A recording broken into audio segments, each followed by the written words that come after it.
তো গলদা কেনার ক্ষেত্রে আপনারা আগেও সতর্ক করছি, আবার বলি, এই যে মাথার অংশটায়, এই মাথার অংশের ভিতরে আপনার জেলি ভরে। তো জেলিটারে অনেক সময় ঘিলু কইয়ে এরপর চালাই দেয় শহর এলাকায় আপনারা যখন কিনবেন।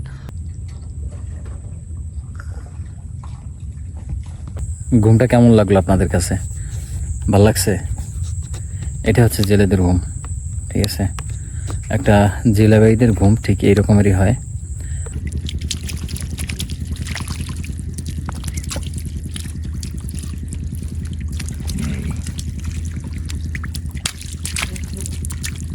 সিরিয়াস না?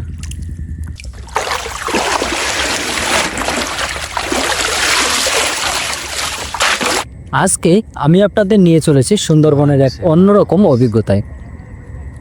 গভীর রাতের চরগড়ায় মাছ ধরা। সুন্দরবন সবসময় একটু রহস্যে ভরা। দিনের বেলা যেমন সুন্দর, রাতের বেলা ঠিক তেমনই ভয়ঙ্কর আর কৌতূহলে ভরা থাকে। আমরা যখন রাতের অন্ধকারে ট্রলার নিয়ে এভাবে নদীতে নামি, তখন চারদিকে নীরবতা, শুধু শোনা যায় ঢেউর শব্দ আর জালের সাথে পানির খেলা।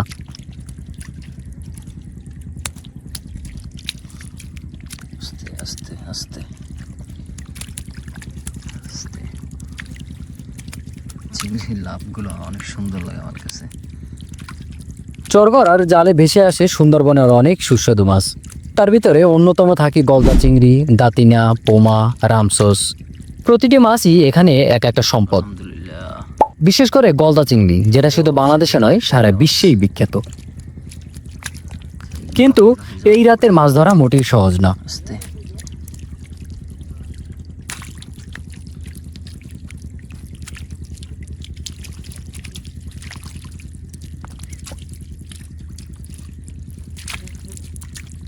সিরিয়াস না? এগুলো পর এগুলো মইডি এটা তো জিএম ওই শাড়িগুলো জিয়েইবে না? এগুলো তোর মারা যাইবে না। অন্ধকারে নদীর তরে এইভাবে মাছ ধরাটা খুবই কঠিন। অনেক সময় আমাদেরকে এই ঢেউর সাথে, তারপর হচ্ছে এই চরের সাথে এবং অন্ধকারের সাথে অনেক যুদ্ধও করতে হয়। আর সবচেয়ে কষ্টের ব্যাপার হলো মশা। অসংখ্য মশা আসে, চারপাশ ঘিরে থাকে।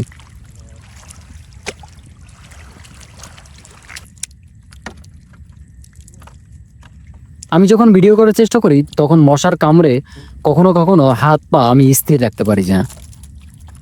তবুও এই দুঃখ দুর্দশার মাঝেও সুন্দরবনের সৌন্দর্য আর মাছ ধরা জেলেদের জীবনের গল্প আমাকে সত্যি অনুপ্রাণিত করে।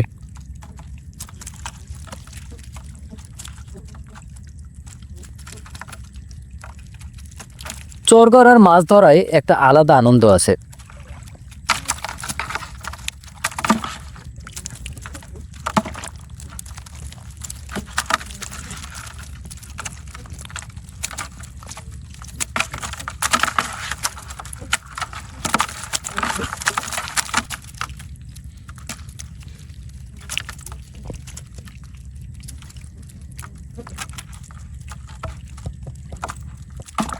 যখন আমরা এভাবে গভীর রাতে টিপ টিপ করা লাইট দিয়ে মাছ ধরি, আর তাতে চলে আসে এভাবে ঝলমলে মাছের শরীর, যখন হালকা একটু পানির ভিতরে মাছের এভাবে শরীর জাগায়, তখন মনে হয় রাতের সব কষ্ট সার্থক হয়ে গেছে।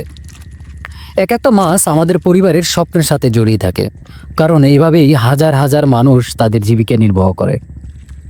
তবে ভয়ও আছে।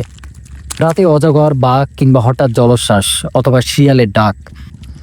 তো আমাদের চরের ওই জায়গা থেকে একদল ধরতে ধরতে আসবে, আবার এই পেশটা থেকেও একজন ধরতে ধরতে আসবে। এই মাছ পয়েন্টে যখন আসবে তখন হচ্ছে মাছ ধরা শেষ। তো যেহেতু এখানে পানি ছিল, সে পানিটা কিন্তু কমে গেছে। কমে যাওয়ার ফলে দেখুন মাছগুলো কত সুন্দর ছট ছট ছট ছট করতেছে। মাশাআল্লাহ, এখানে সব চিংড়ি মাছ, পুরোটাই চিংড়ি মাছ।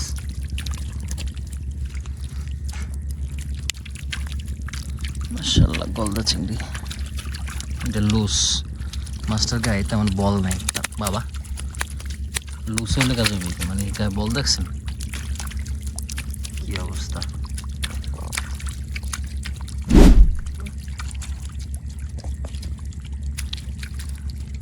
নাম আছে শাড়ি বা চিং গলদা। এগুলোর গায়ে শক্তি সবসময় থাকে।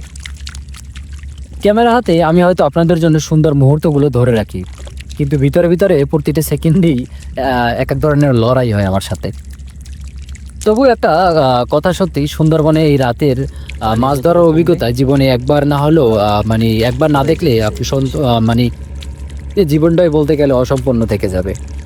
কারণ এই জঙ্গলের রহস্য, নদীর টান আর জেলেদের হাসি সব মিলিয়ে এক একটা অমূল্য স্মৃতি হয়ে থাকবে জীবনে। আপনারা যদি ভিডিওটা উপভোগ করেন তবে অবশ্যই শেয়ার করবেন, আর কিন্তু কমেন্ট করে জানাবেন আজকের ভিডিওটা কেমন ছিল। আপনাদের উৎসাহ আমাকে আরও একটি কঠিন পথ পাড়ি দিতে সাহায্য করে। তো এই মাছটা এখানে রাখার উদ্দেশ্য হচ্ছে শাড়িগুলো যেন জীবিত থাকে, এগুলো দিয়ে আবার কোরাল মাছের জন্য বড়শি মারা হবে তাই। তো যেহেতু আমাদের ওইখানটাতে পানি কমে গেছে, হচ্ছে এখানে ছোট্ট একটু পানি আসিল, এখানে আইনা মাছগুলো রাখা হয়েছে।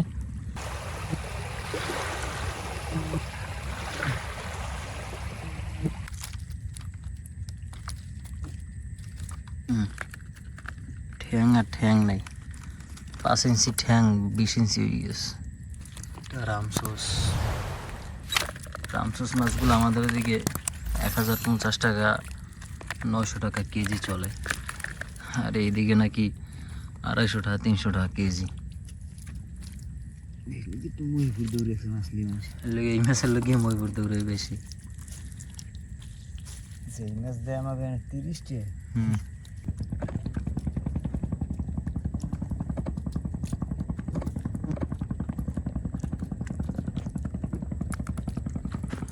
একটাই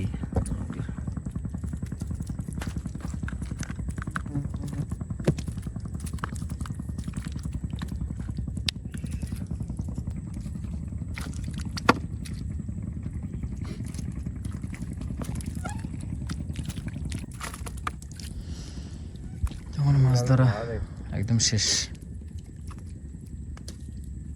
এখানে ওই ছোট্ট একটা কোষ আছে, কোষটা টানার পর শেষ। আর সব সময়ের মতোই বলি, আপনারা যদি ফ্রেশ এবং 100% তাজা মাছ খেতে চান এবং এভাবে সুন্দরবনের নদীর মাছ খেতে চান, তাহলে কিন্তু অবশ্যই যোগাযোগ করবেন আমাদের হোয়াটসঅ্যাপ নাম্বারে।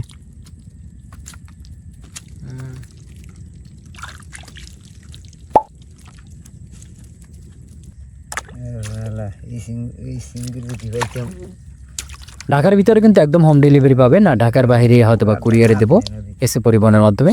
তাই এমন ফ্রেশ এবং তাজা মাছের জন্য অবশ্যই যোগাযোগ করবেন আমাদের হোয়াটসঅ্যাপ নাম্বারে।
আজকের ধরা সব থেকে বড় গলদা এটা।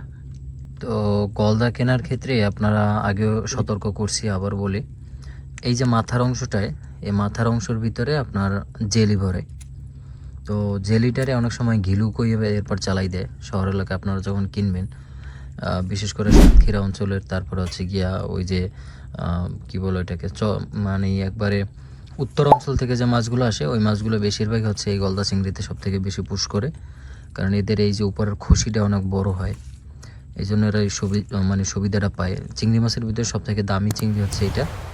আরেকটা আছে রানীবাগদাগুলো একদম গভীর সাগরে পাওয়া যায়, ওগুলো আসলে কুলে আসে না।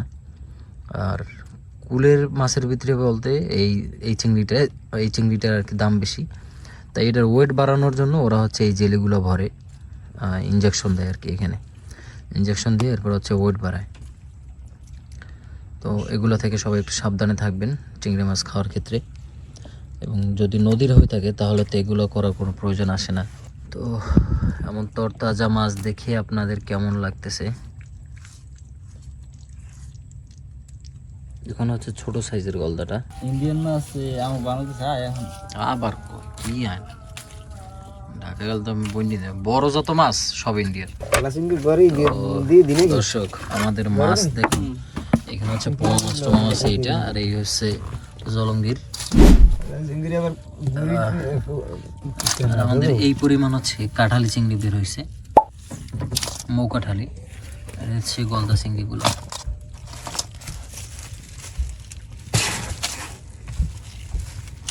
দেখি কতটুকু হয়। এলসিটাও মিলেই দিয়েছে না?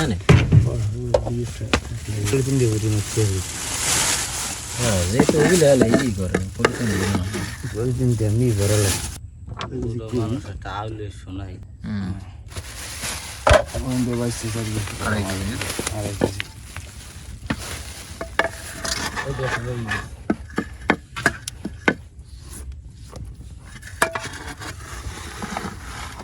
আমার এলাকার বুড়িগুলো হয়, আমার এলাকার বুড়িগুলো দেখলে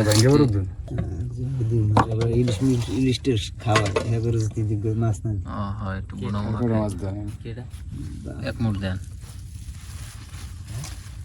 তো দর্শক ফাইনালি যেটা হলো আমাদের এই যে চিংড়ি মাছ হয়েছে, গলদা চিংড়ি, যেটা 2 কেজি 200 গ্রামের মতো। এরপরে এখানে আছে কাঁঠালি, মৌকাঠালি হয়েছে 2.5 কেজি। এরপরে জলঙ্গির হয়েছে 2.5 কেজির মতো, 1 কেজি 2 কেজির মতো হচ্ছে পোমা।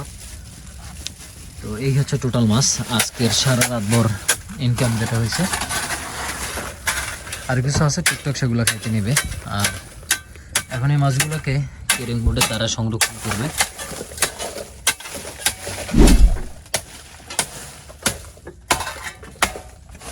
এই যে এরা ওই আগের মাছ কিনছে ওই মাছগুলো। তো এইখানে এই মাছগুলো কেনার পর এরা গলাচিপা বা অন্য অন্য এলাকায় নিয়ে তারপর হচ্ছে আরেকজন আড়তদারকে দেয়, এরা হচ্ছে ঢাকাতে চালান করে।